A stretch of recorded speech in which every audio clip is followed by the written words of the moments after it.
안녕하세요. 저는 30대란 어린 나이에 참 지독하게도 힘든 시간들을 보낸 한 주부입니다. 이 세상에 많은 여자들이 그렇겠지만 저 역시 고부 갈등으로 인해 정말 힘든 시간을 보냈어요. 그동안 몸만 힘들었다면 버틸만 했겠지만 저는 이 모든 과정 중에서 몸과 마음 전부가 다 힘들었습니다. 그래서 우울증까지 올 뻔하고 모든 시간들을 다 포기하고 싶을 만큼 어려운 나날들의 연속이었는데요. 지금은 시간이 흘러서 어느 정도는 아무렇지 않은 감정으로 저의 힘든 시절의 이야기를 말할 수 있게 되었습니다. 처음에는 생각만 해도 머리가 지끈거리고 대인기피증이 오려고 할 만큼 힘들었기에 제 속에 꽁꽁 감춰두고 있었는데요. 하지만 이제는 진짜로 괜찮다는 걸 옆에서 걱정하고 있는 남편에게 확인을 시켜주고 싶어서 저의 이야기를 조심스럽게 꺼내보려고 합니다. 우선 저는 많은 시어머니들이 선호하는 교사 며느리였어요. 대학교 때 남편을 만났는데 제가 교사가 되기 전까지 항상 저를 아껴주고 뒤에서 열렬히 응원해주는 사람이었습니다. 그런 사람이었기에 결혼을 안 한다는 건 저의 인생에 있어 다시는 없을 인연을 놓치게 되는 것과 같아서 교사가 되고 얼마 안 돼 결혼을 하게 되었죠. 원래는 임용과 함께 바로 결혼식을 올리고 싶었지만 그렇게 되면 학교 쪽에서도 별로 좋아하지 않기 때문에 저는 1년 정도 교사 생활을 하다가 식을 올리게 되었어요. 그것도 제 기준에서는 좀 빠른 편이었지만 그래도 나이가 있었기 때문에 더 지체할 수 없어 과감하게 결혼을 진행하게 되었답니다. 저희는 오래 연애를 하긴 했지만 서로의 부모님께 정식으로 소개를 시켜준 적은 없었어요. 그래서 결혼 전에 정식으로 인사를 드리는데 시어머니께서 저를 그렇게 예뻐해 주시더라고요. 세상에 경사났네 경사났어. 우리 집안에 교사 며느리가 웬 말이야. 게다가 영어 선생님이면 얼마나 똑똑하겠냐고. 아이고 우리 복덩이 고마워 아가 우리 집으로 시집 와줘서. 아니에요 어머님. 재현 씨가 저 교사 시험 볼 때 옆에서 많이 응원해주고 도와줘서 가능할 수 있었어요. 오히려 제가 재현 씨한테 고마울 따름인걸요. 제가 며느리로서 많이 부족하겠지만 잘하겠습니다 어머니. 시어머니는 약간은 부담스러웠지만 그래도 저를 예뻐해 주시고 복덩이라고 이야기하며 환영해 주셔서 기분이 좋았어요. 저희 집 쪽에서도 남편이 저한테 어떻게 헌신을 해 주었는지 제가 이야기를 한 덕에 다 알고 있었기 때문에 두 팔 벌려 환영해 주셔서 저희는 축복 속에서 결혼을 할 수 있었답니다. 근데 사실 개인적으로 완전히 만족스러운 결혼을 한 건 아니었어요. 사랑하는 남자친구와 결혼을 해서 부부가 된 건 정말 행복하고 만족스러웠지만 사실 결혼을 하면서 시댁과 합가를 하게 되었거든요. 저희 남편 쪽은 시아버지가 안 계셨어요. 저와 결혼을 하기 몇 해 전 병으로 돌아가셨고 시어머니 혼자서 남편과 둘이서 지내고 있었죠. 근데 남편이 저랑 결혼을 하게 되면 혼자 지내야 하다 보니 그게 정말 싫으셨던 모양이더라고요. 한 번은 결혼 전에 저희를 부르시더니 갑작스러운 제안을 하셨습니다. 내가 너희 둘이 결혼하는 건 정말 좋은데 말이야. 한 가지 좀 이야기할 게 있어. 너희 결혼하더라도 나랑 같이 살자. 어차피 내가 죽으면 니네가 다 가지고 가겠지만 그래도 지금은 너희 둘이 집 구하는 것도 힘들다는 거 잘 알고 있어. 그래서 말인데 내가 가지고 있는 돈과 지금 살고 있는 집 팔면 5억은 나올 게다. 이거 전부 다 해서 보태줄 테니까 좋은 집 사서 셋이서 같이 살자꾸나. 만약에 돈이 부족하면 대출로 메꾸면 되고. 시어머니는 저희에게 좋은 집을 하나 사줄 테니 셋이서 같이 살자고 요구를 하셨어요. 시어머니는 평생 돈을 벌어본 적이 없으셨지만 시아버지가 돌아가시면서 남긴 재산 일부와 집을 처분해 돈을 마련해 주신다고 하셨고요. 그리고 그걸 가지고 저희에게 합가를 요청하신 거죠. 근데 솔직히 말해서 세상 어느 누가 시어머니랑 같이 살고 싶겠어요. 그것만큼 불편한 게 없잖아요.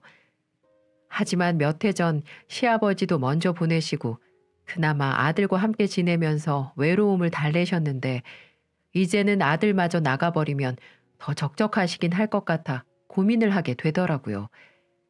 게다가 그냥 오신다는 것도 아니고 5억 원이나 들여서 좋은 집까지 구해주신다고 하니 마음이 흔들렸던 게 사실입니다. 그래서 저희 부모님이나 남자친구와 얘기를 해서 결국 같이 살기로 합의를 봤습니다. 어머님, 그래도 평생 모으신 돈인데 집장만 하는데 보태주셔도 괜찮겠어요? 솔직히 죄송한 마음이 커요. 안 그래도 되시는데. 아니다. 네 시애비 죽고 아들까지 장가 보낼 생각을 하니 외로워서 그래. 혼자 지내는 것보다 셋이서 함께 지내는 게 낫지 않겠니? 네가 부담스럽다면 어쩔 수 없다마는 괜찮다면 같이 살고 싶구나. 나는 다른 시애미들처럼 시집살이 같은 건 시킬 마음 추워도 없으니까 걱정 말고. 요즘 세상이 어떤 세상인데 며느리들에게 시집살이를 시키니. 그러니 우리 셋이서 오순도순 잘 살아보자꾸나. 앞으로 이 시애미로 생각하지 말고 니네 친정 엄마처럼 엄마라고 생각하고. 아, 네, 알겠습니다. 시어머니는 합가하기 전까지는 본인은 시집살이 같은 건 절대 안 시킨다면서 저를 안심시키셨어요. 그리고 혹시라도 제 마음이 변할까봐 백화점 명품 매장에 가서 500만 원짜리 좋은 가방도 하나 사주시더라고요. 우리 며느리에게 정말 잘 어울릴 것 같아서 하나 샀다. 한번 어서 매봐. 아이고 예뻐라. 연예인 같아. 나랑 앞으로 쇼핑도 많이 하고 인생을 즐기면서 살자꾸나. 난 그거면 돼. 이렇게 가방을 사오시면서 제 마음을 훔치기도 하셨습니다. 정말 그때까진 시어머니가 정말 좋으신 분이라 생각했고 며느리를 끔찍이 아끼는 분이라 생각했습니다. 앞으로의 불행이 서서히 다가올 줄은 꿈에도 몰랐을 정도로 말이죠. 그렇게 들뜬 마음을 품고 결혼 생활을 시작하게 되었고 처음에는 행복한 결혼 생활을 시작할 수 있었습니다. 처음부터 교사 며느리라며 저를 예뻐해 주셨던 시어머니는 제가 부담스러울 정도로 저한테 잘해 주시더라고요. 저는 그래도 시어머니랑 살면서 아침밥은 챙겨드려야 할 것 같아 출근 전에 아침 일찍 일어나 준비를 하려고 하면 저희 시어머니는 저보다도 먼저 일어나서 아침 밥상을 미리 차려놓고 계셨어요. 그래서 처음에 제가 놀란 나머지 어머니 언제 일어나셨어요? 아우 죄송해요. 제가 먼저 일어나서 차렸어야 했는데 내일부터는 더 일찍 일어나 볼게요. 라고 말씀을 드렸었죠. 그때 어머님이 이러시더라고요. 됐어. 나오기는 뭘 나와. 그냥 우리 며느리는 이 시어머니가 차려주는 밥 잘 챙겨 먹고 열심히 나가서 학생들 가르치면 돼. 선생님이 애들 가르치는데 힘을 써야지. 애먼데 힘을 쓰면 어쩌누. 그러니까 아무 걱정 말고 내일부터는 푹 자고 나와. 알았지? 저는 남들은 다 고부 갈등으로 인해 힘들다고 하는데 저는 오히려 시어머니의 사랑과 배려를 받으면서 결혼 생활을 이어나갈 수 있을 것 같아 기분이 좋았습니다. 저희 시어머니는 아침밥뿐만 아니라 저희 집의 빨래와 집안 청소까지 다 도맡아서 해주시며 직장 생활하는 우리에게 부담을 덜어주셨고 솔직히 며느리로서 저도 눈치가 보여 집안일을 열심히 해보려고 했지만 그때마다 저희 시어머니가 말리시는 통에 뭘 할 수조차 없을 정도였습니다. 대신에 가끔 한 번씩 손주를 빨리 보고 싶으신지 저희한테 물어보긴 하시더라고요. 얘들아, 너희 아직 애기 계획은 없니? 나이도 있는데 빨리 가져야 하지 않겠어? 저희 신혼 조금만 즐기다가요. 1년 정도는 여유 가지고 그 이후에 노력해 볼게요. 게다가 제가 교사로 임용된 지가 얼마 안 돼서 결혼한 데다 임신하고 육아휴직까지 한다고 하면 학교에서 좋아하지 않을 것 같아서요. 조금만 더 기다려 주세요, 어머니. 저희가 이렇게 얘기를 할 때마다 시어머니는 아쉬운 듯한 눈치를 보이셨지만 별다른 말씀을 하지는 않으셨어요.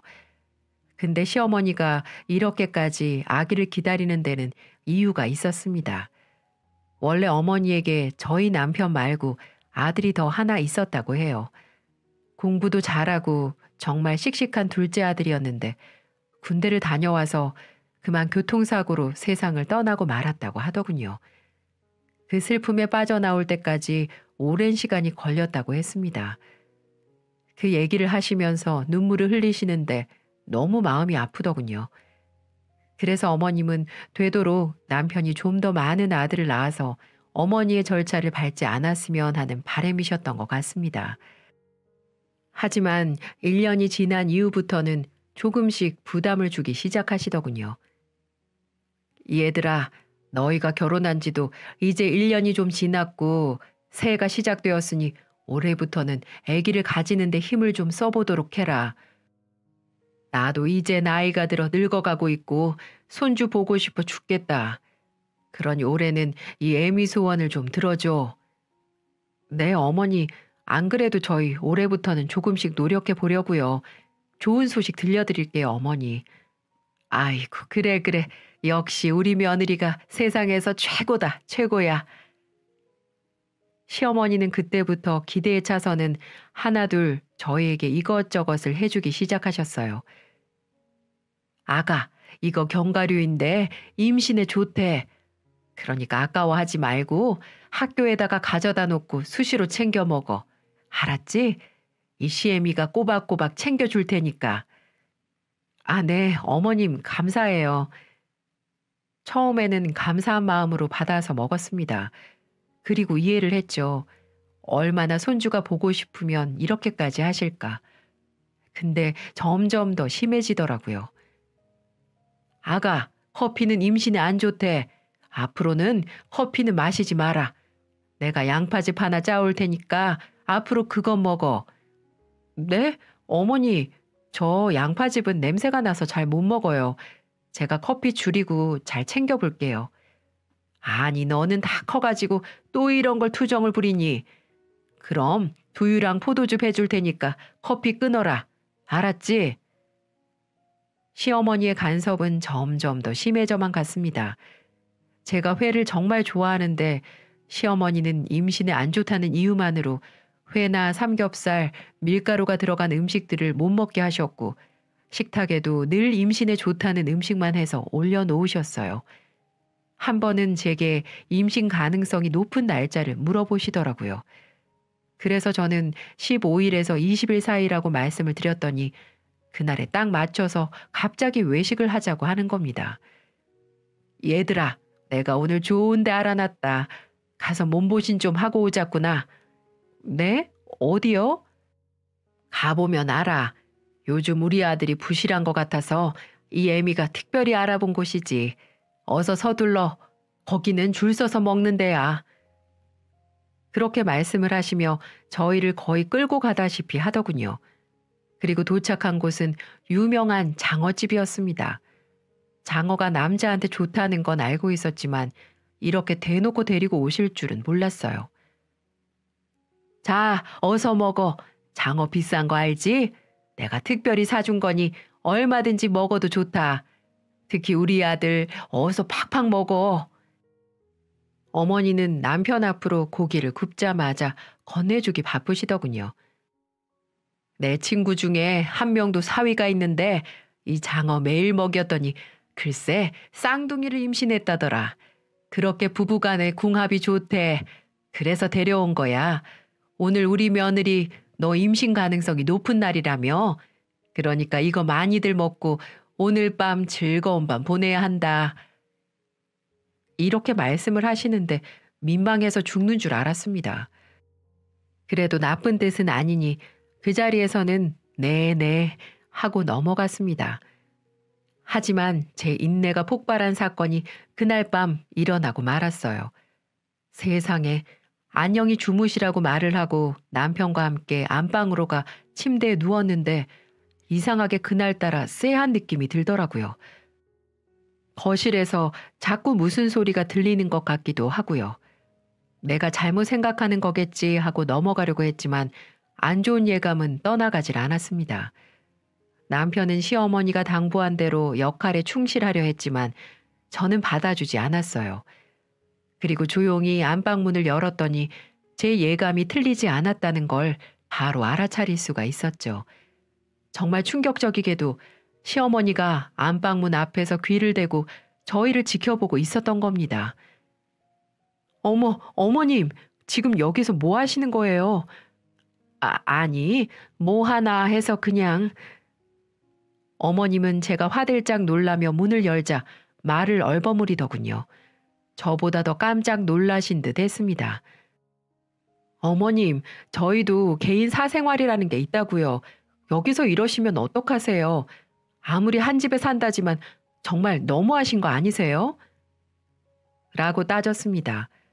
그러자 예, 말이 너무 심한 거 아니니? 내가 너네 뭘 한 걸 봤니? 잠깐 들여다본 것밖에 없다고 했잖아. 내가 비싼 장어 사줬잖니. 그래서 내가 부탁한 거 하나 안 하나 잠깐 확인하려고 했을 뿐이야. 오해하지 마라. 어머니, 그게 저한테는 얼마나 수치스러운 행동인 줄 모르세요? 아무튼 정말 실망이에요. 한 번만 더 이런 모습 보이시면 저 어머니하고 한 집에서 못 살아요. 저는 이렇게 단호하게 말을 했습니다. 여러분, 이게 정말 말이 되는 소리인가요? 아무리 손주를 원하셔도 그렇지 정말 어처구니가 없었어요. 그러다 보니 그날 이후부터 신경이 쓰여서 남편과 한 입을 덮고 못 자겠더라고요. 그 사건 때문에 시어머니와의 갈등이 시작되는 계기가 되었습니다.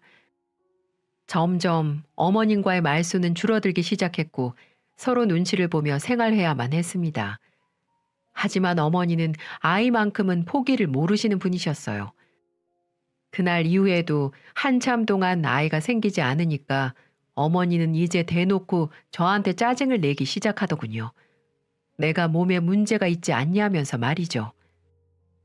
아니 얘, 니네가 벌써 노력하겠다고 한 것도 2년이 지났는데 왜 도대체 애 소식이 없는 거냐? 노력을 하고 있기는 한 거야? 이러니 내가 간섭을 안 할 수가 없지. 너 혹시 몸에 병이라도 있는 거 아니야? 그렇지 않고서야 이렇게 임신이 안 된다니. 어머니, 병이라뇨. 말이 좀 지나치신 거 아니에요? 노력해도 안 되는 걸 어떡하냔 말이에요. 나 참, 그렇게 임신에 좋다는 걸 다 대령을 했는데도 애가 안 생기니. 내일 너 나랑 병원 좀 가보자. 병원은 남편이랑 가볼게, 어머니. 안 그래도 저희도 한번 가보려고 했어요. 아니, 너네는 여태 병원도 안 가보고 뭐 했어? 내가 가자고 안 했으면 가볼 생각도 안 했겠지. 내가 겨우 병원 가보자고 하니까 이제야 가보겠다고 하는 거 아니야. 됐고, 나랑 가보자. 네 남편은 영업하러 여기저기 뛰어다니느라 바쁜데 언제 또 가겠어? 내일 당장 나랑 가자. 처음으로 저에게 완강한 태도를 보이시는 어머니로 인해 저는 남편이랑 가겠다고 더 말씀을 드릴 수가 없었어요. 게다가 남편도 가자고 말은 했지만 실제로 너무 바빠서 일을 빼기 어려운 상황이었죠. 그래서 어쩔 수 없이 저는 시어머니와 함께 병원을 가야만 했습니다. 다음 날 저는 퇴근하자마자 곧바로 병원으로 갔고 병원에서는 내게 아무 이상이 없다고 했습니다. 계획만 잘 세우면 예쁜 아이를 언제든지 낳을 수 있다고 했어요. 시어머니는 그 얘기를 들으면서 참 희한하네. 그럼 도대체 왜 그런 거야? 저주받은 몸인가? 아유, 집안에 여자가 잘 들어와야 번창한다더니 옛말 틀린 거 하나 없어. 안 되겠다. 내가 용한 점집 알아볼 테니까 조만간에 거기 한번 가보자꾸나. 부적 하나 받아와서 노력해 보자고. 뭐라도 시도해봐야 나중에 후회를 안 하지. 전 싫은데요. 뭐? 너 뭐라고 했니? 싫다고요. 제가 왜 그런 데 가서 부적을 받아와야 되는데요. 가실 거면 혼자 가세요. 그리고 강요 좀 하지 마세요. 어머니 때문에 스트레스 쌓여서 아이가 생기다가 말겠어요. 정말 모르시겠어요? 얘 또 시애미한테 말 함부로 한다. 도대체 교사라는 여자가 이렇게 어른을 공경할 줄 모르고 예의범절이 없니? 너한테 교육받은 애들이 불쌍하다. 그리고 우리 아들은 건강한 거 너도 알지 않니? 너도 이상이 없고 우리 아들도 이상이 없으면 도대체 뭐가 문제라는 거야? 난 우리 집안의 대가 끊길까 봐 걱정인데 넌 아주 팔자 좋게 얘기한다. 됐다. 나 먼저 가마. 버스 타고 오든 택시 타고 오든 오늘은 너 알아서 와. 정말 짜증나니까. 어머니는 그렇게 화를 내시며 택시를 타고 먼저 가버리셨어요. 그렇게 저를 놔두고 가버리시는데 너무 억울하고 속상해서 눈물이 나더군요. 울지 않으려고 해도 눈물이 나오는 건 어쩔 수가 없었어요. 저는 집까지 걸어가면서 내가 왜 이러고 살아야 하나 자괴감마저 들기 시작했습니다. 그리고 그 순간 가장 먼저 떠오르는 사람이 저희 친정 엄마더라고요. 엄마, 나야 잘 지내지? 그래, 우리 딸 퇴근하고 집에 가는 길이니? 요즘 별일 없지? 날씨 추우니까 옷 따뜻하게 입고 다니고 우리 딸 엄마가 항상 기도하고 사랑한다. 역시 엄마는 엄마였습니다. 엄마의 목소리를 듣자마자 참았던 눈물이 왈칵 쏟아졌어요. 엄마. 어머, 너 지금 우는 거니? 왜? 무슨 일인데? 그렇게 말씀을 하시는데 저는 더 이상 아무 말 하지 않고 전화를 끊어버렸습니다. 제가 말을 하면 걱정하실 게 분명하셨거든요. 그리고 잘 지낸다고 걱정 말라고 문자를 보내고는 안심을 시켜드렸습니다. 그래도 엄마 목소리를 잠깐이나마 들으니 힘이 좀 났던 건 사실이에요. 나를 위해 항상 기도해주고 응원해주는 엄마가 있다는 사실이 제겐 큰 힘이 됐거든요. 그래서 다시 힘을 내보기로 했습니다. 시어머니와의 갈등도 어떻게든 풀어서 다시 좋게 지내보자는 마음도 들었고요. 시어머니 입장에서도 생각하니 자식 걱정하는 마음은 어떤 엄마에게도 같기에 좋게 받아들이기로 마음먹기로 했죠. 하지만 그런 제 마음을 몰라주시는 건지 어머님은 이제 점점 도가 지나쳐지기 시작했어요. 시간이 조금씩 지나니 어머님은 남편에 대한 집착증이 점점 심해지기 시작했어요. 남편은 그 시기에서는 저와 어머님의 갈등이 생길 때면 누구 하나 편을 들어주지 않고 중간의 위치에서 항상 서 있었는데 그게 못마땅했는지 언젠가부터는 제게 아들을 뺏겼다는 생각을 하신 것 같아 보였습니다. 저는 한 번씩 남편과 둘이서 바람을 쐬러 드라이브를 가기도 했었는데 어느 날부터인지 자꾸 따라온다고 하셔서 저희 데이트를 방해하셨고 어느 날은 주말에 친정에 갔다가 집에 온 적이 있었는데 세상에 안방 침대에서 남편이 낮잠을 자고 있을 때 제가 있어야 할 그 자리에서 자고 계신 겁니다. 이것뿐만이 아니었어요. 남편이 퇴근하고 곧바로 샤워하러 화장실에 갔는데 어떻게 행동했는 줄 아시나요? 아무리 본인 아들이지만 지켜야 할 선이 있는데 발가벗고 있는 화장실 문을 열고 화장실에 화장지 없다고 하면서 갖다가 올려놓는 겁니다. 남편도 놀랐는지 그 자리에서 바로 엄마! 라고 외쳤지만 어머니는 아무렇지 않은 듯 보였습니다. 너무 황당하지 않으신가요? 그러면서 내가 엄마인데 뭐가 창피해. 별걸 다 신경 쓴다. 하시며 뻔뻔하게 나오시는데 놀라움을 금치 못하겠더군요. 그리고 저와 남편이 어디라도 갈 때면 남편에게 전화해 어디니 아들. 식당에서 밥을 먹고 있으면 어디 식당이야? 엄마 갈까? 영화라도 보고 있으면 엄마도 영화 보고 싶은데. 이렇게 말을 하시는데 정말 소름이 끼치더군요. 제발 그러지 말라고 타일러도 보고 부탁도 드렸지만 바뀌시는 게 없었습니다.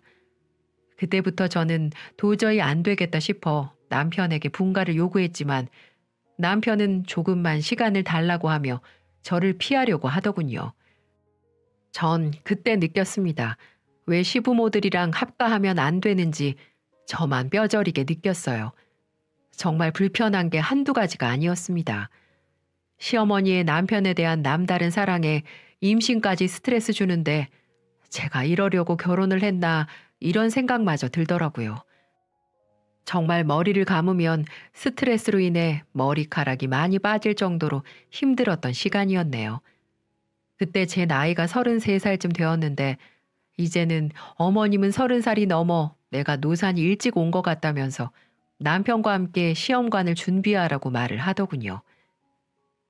예, 자연 임신이 안 되면 시험관이라도 해. 벌써 몇 년째니? 다른 며느리들은 하나둘 순풍순풍 애 낳으면서 손주 보여주는 효도들을 잘만 한다던데. 너는 아주 그냥 나이 먹어 시집 와가지고 이리저리 온갖 핑계는 다 대더니만 결국은 여태 애를 못 가지고 말이야. 어디다 써먹냐고, 어디다가. 어머니, 임신 준비하면서 3년 이상 걸리는 부부들도 많이 있대요. 그리고 시험관도 생각은 해봤는데 그거 주사도 계속 맞아야 하고 많이 힘들다고 해서 조금 더 있다가 정 안 되면 생각해 보기로 했어요. 그러니까 조금만 더 기다려 주세요. 아니, 그깟 주사 맞는 게 뭐가 무섭다고? 이제 보니까 너 아예 애 가질 생각이 없는 거 아니야? 골반은 좁아 터져서 저거 들어올 때부터 내가 애는 낳을 수 있나 걱정스러웠는데 결국 이 사달이 나네. 이 사달이 나. 시어머니는 독서를 마구 내뿜으며 저를 비참하게 만드셨어요. 그리고 그날로부터 저를 완전히 며느리로 생각하지 않기로 하셨는지 온갖 시집살이를 시키기 시작하셨습니다. 예, 너는 지금 시간이 몇 시야?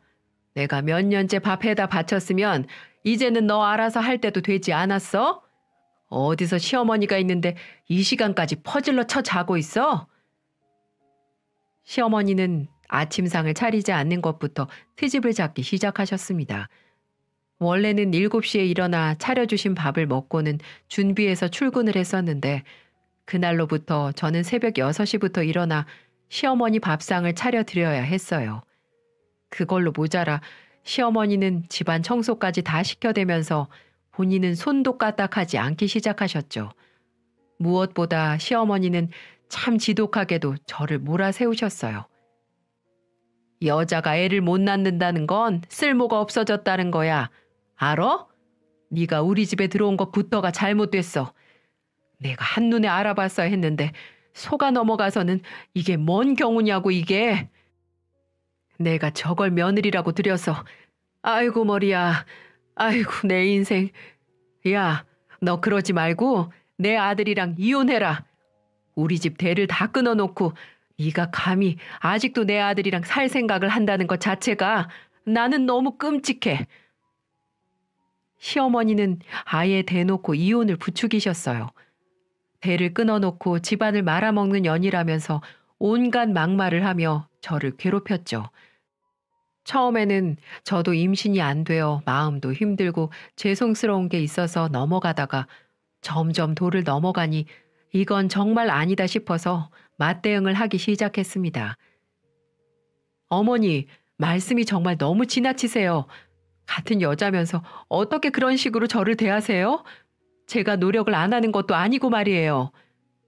이게 결혼해서 여자고 뭐고가 어딨어? 그냥 애 낳고 집안 살림 책임지는 종으로 사는 거지. 나 때는 그랬어.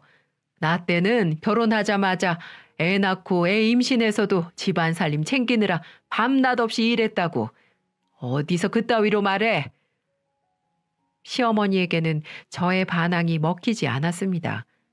오히려 더 그분의 화를 돋구고 그분의 예측할 수 없는 행동을 부추기는 꼴이 될 뿐이었어요. 시어머니의 행동은 점점 더 심해지더니 이제는 상식 밖의 일까지도 벌이셨습니다. 덕분에 저는 얼마 못 가 시어머니에게 큰 충격을 받게 되는 사건을 맞이하게 되었죠. 저는 퇴근 후 집안 청소를 하고 있는데 어디선가 큰 목소리로 통화를 하는 소리가 들렸고 그 주인공은 바로 저희 시어머니였어요. 시어머니는 당치도 않는 소리를 해대며 통화를 하고 있었고 그건 누가 봐도 저보고 일부러 들으라는 식으로 하는 내용이었습니다. 민지 엄마. 요즘은 흥신소나 사람 연결해 주는데 전화하면 대리모도 알려주나? 아니, 우리 집 며느리 말이야. 전에 얘기했잖아. 애를 못 가진다고. 아주 그냥 쓸모없이 밥만 축내고 있어서 어찌나 복장이 터지는지. 우리 불쌍한 아들은 애도 못 보고 이리저리 뛰어댕기고 있는데 내가 대리모라도 붙여줄까 싶어서. 그래야 자식 키우는 재미 보며 살 거 아니야. 아니면 아예 새 여자를 들이면 더 좋고. 저는 이걸 들으면서 더는 참을 수 없어 시어머니에게 가서 곧바로 핸드폰을 빼서 던지고는 따졌습니다. 어머니, 진짜 미치셨어요? 어머니 진짜로 대리모 쓰시다가 저한테 걸리셔서 제가 어머니 신고하면 어떡하실 거예요? 지금도 저 모욕하신 거예요. 아세요? 신고해봐 어디. 너야말로 네 존재 자체가 지금 나를 모욕하고 있는 거야. 애도 못 가지는 게 어디서 잘났다고 목소리를 키우길. 이딴 소리 듣기 싫으면 당장 이 집에서 나가란 말이야. 저는 시어머니의 행동을 보며 오히려 더 오기가 생겼어요. 그래서 절대로 시어머니 뜻대로 되지 않게 하기 위해서 더 악착같이 그 집에서 버텼고, 평소 남편도 시어머니의 만행을 알고 많이 제지를 했지만 씨알도 먹히지 않는 것을 보며 남편에게 으름장을 내놓았습니다. 당신 어머니 저대로 나 모욕하시는 거 멈추지 않으시면 이혼 사유 당신하고 어머니한테 다 뒤집어 씌우고는 이혼해 버릴 거니까 나랑 이혼하고 싶지 않으면 당신 어머니 말려. 알았어? 알았어, 여보. 미안해. 내가 정말 미안해. 됐어. 한두 번이야? 그리고 이번에는 나랑 꼭 같이 가서 당신도 검사해. 임신 안 되는 건 여자한테만 문제 있는 거 아니잖아. 몇 번을 같이 가자고 해도 일 핑계 대면서 이리저리 빠지는 거 나 이제 못 참아. 저는 남편에게 으름장을 내놓으며 말을 했어요. 그동안 남편에게도 병원을 같이 가자고 몇 번이나 이야기를 했지만 남자들은 무정자증 검사를 받기 위해서는 시간을 몇 번 따로 내서 병원을 가야 했는데 바쁜 남편으로 인해 갈 수가 없었어요. 하지만 이번에는 더 이상 양보를 할 수가 없어 단호하게 이야기를 했습니다. 무정자증 검사는 기본 2번 이상 진행이 되었는데 남편과 첫 번째로 같이 병원에 다녀와서 검사를 받은 이후 시어머니와의 연을 끊을 만큼의 혹독한 경험이 저에게 닥쳐왔어요. 저는 거의 시어머니와 말도 섞지 않으며 좋지 않은 사이로 계속해서 지내고 있었습니다. 그리고 최소한의 며느리 노릇만 하며 지내고 있었죠. 사건 당일날 저는 저녁을 끓이고 있었는데 시어머니가 저보고 이러는 거예요. 오늘은 라면이나 먹자. 내가 요즘은 사는 보람이 없다. 밥도 먹어서 뭐하니? 대충 라면으로 때워야지.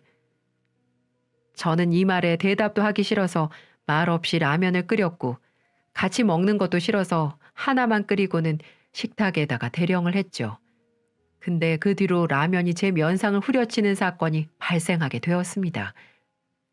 야, 너 이게 지금 라면이라고 끓인 거야? 계란이 없잖아, 계란이. 면은 면대로 불어터지고 아주 그냥 제대로 하는 게 뭐야? 네가 이 집에 와서 한 게 뭐냐고. 시어머니는 온갖 역정을 내며 저에게 화를 냈고 저는 도가 지나친 행동에 똑같이 상식적으로 대해줄 수가 없어서 성질대로 저질러버리고 말았어요. 지금 당신 이거 상해죄로 고소하면 바로 깜빵이야. 알아? 이제 하다 못해 미친 거야? 노망 난 거냐고. 저는 얼굴이 뜨거워 말도 제대로 하지 못한 채로 따졌고 더 말하기도 힘들어 얼른 가서 차가운 물로 얼굴을 식히며 난리를 피웠습니다. 다행히도 제가 끓이고 나서 민기적거리다가 라면이 어느 정도 식은 뒤에 나왔고 본인이 늦게 나와서 부른 걸 저한테 뒤집어 씌우면서 가짜는 핑계를 대가며 저에게 심한 행동을 한 거였어요. 그래서 덕분에 많이 다치진 않았지만 저는 더 이상 시어머니와 같이 살 수가 없었습니다. 그래서 남편에게 이야기를 했죠. 당신 경고하는데 지금 여기서 선택해. 나랑 이혼할 건지 아니면 분가해서 당신 어머니랑 인연 끊고 살 건지. 아니, 당신은 어머님하고 왕래해도 상관없어. 하지만 나한테까지 요구하지 마. 난 저런 시어머니를 어머니로 인정할 수 없어. 라고 말하며 선택을 하라고 말을 했죠. 성격은 개차반이고 아들밖에 모르고 며느리를 쓰레기로 생각하는 그런 시어머니는 필요 없다면서 말이죠. 그 와중에 남편의 첫 번째 검사 결과가 나왔습니다. 그건 남편이 무정자증이라는 결과였습니다. 네, 맞습니다. 저에게 문제가 있었던 게 아니었어요. 바로 남편에게서 문제가 있었던 거였습니다. 저는 그 결과지를 곧바로 시모에게 가 던져버렸습니다. 보세요. 누구 때문에 지금껏 임신을 못했는지 이제 아시겠어요? 당신 아들 비폐쇄성 무정자증이래요. 우리 남자들 중에 5%밖에 안 되는 질환을 당신 아들이 가지고 있었다고요. 이제 어떻게 하실 건데요? 지금까지 제게 했던 행동들, 정신적인 스트레스 어떻게 감당하실 거예요? 이게 뭐야? 말도 안 돼. 말도 안 된다고. 말이 안 되는 건 당신이세요. 자기 아들 귀한 거 알면 남의 자식 귀한 것도 아셨어야죠. 그렇게 울분을 토하며 말을 했더니 남편이 중간에서 나서주더군요.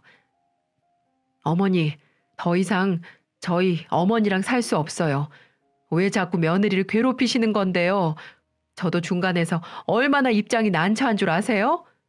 애를 못 가지면 어때요? 우리만 행복하면 되는 거 아니에요? 죄송하지만 더는 저도 이제 엄마 편 못 들어주겠어요. 이 사람한테 미안해서 도저히 못하겠다고요. 그러니 이제 따로 살아요. 아, 아들, 이게 무슨 일이야? 이게 무슨 일이냐고. 안 돼. 나는 인정 못해. 제발 그만하세요. 이제 더는 어머니랑 같이 못 살아요. 그러니까 내일 집 알아봐 드릴 테니 나가주세요. 만약에 어머님이 안 가시면 어차피 이 집 어머님이 사준 거나 마찬가지니 어디 월세방이라도 구해서 저희가 나가 살게요. 정말 지긋지긋해요. 뭐? 나는 네 엄마야. 벌써 저 불려우 같은 것한테 넘어간 거냐? 피 한 방울 섞이지 않은 죄를 선택하겠다고? 난 인정할 수 없다. 시어머니는 역시나 때를 피웠고 인정할 수 없다며 난리를 폈어요.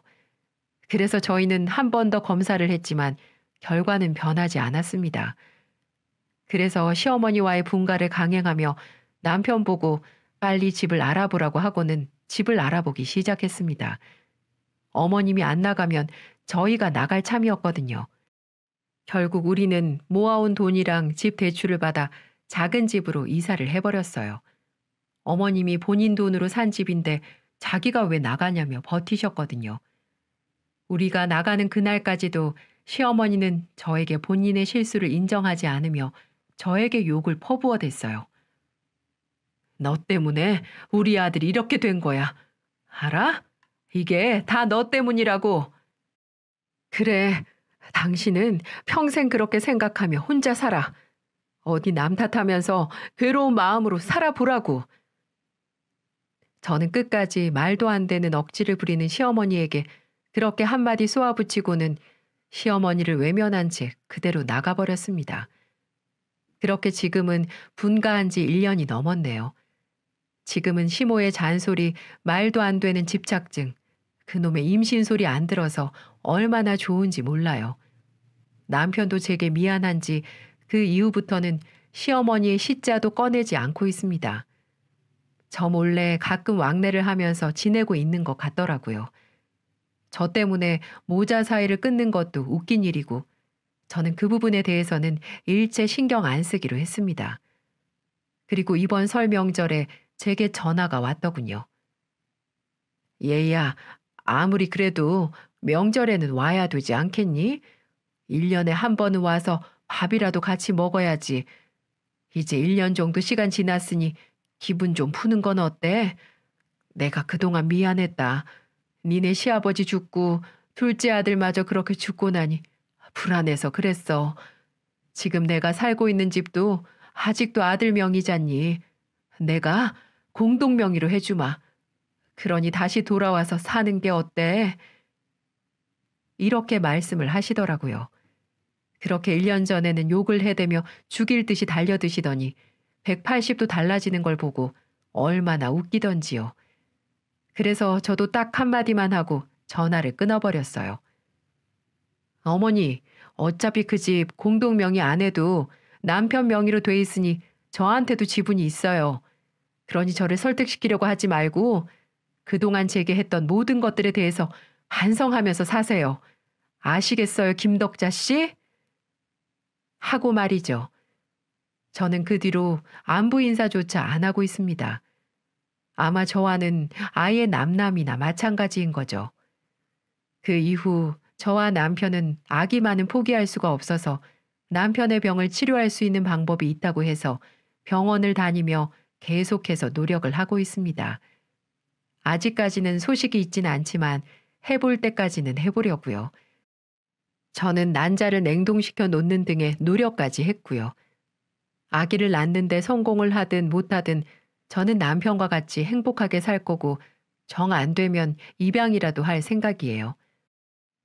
우리가 노력 없이 얻는 거의 유일한 것은 노년이라고 합니다. 저는 일단 우리 아기가 생길 때까지 그리고 정말 포기를 해야 하는 상황이 올 때까지는 노력해 볼 생각이에요. 그리고 앞으로 우리에게 다가올 노년이 행복해지도록 노력할 거랍니다. 여러분도 인생의 굴곡이 많이 있으실 텐데요. 제발 저처럼 힘든 경험은 없으셨으면 좋겠습니다. 더불어 여러분도 저희들에게 꼭 아기 천사가 찾아올 수 있도록 응원해 주세요. 저의 사연을 들어주셔서 감사합니다.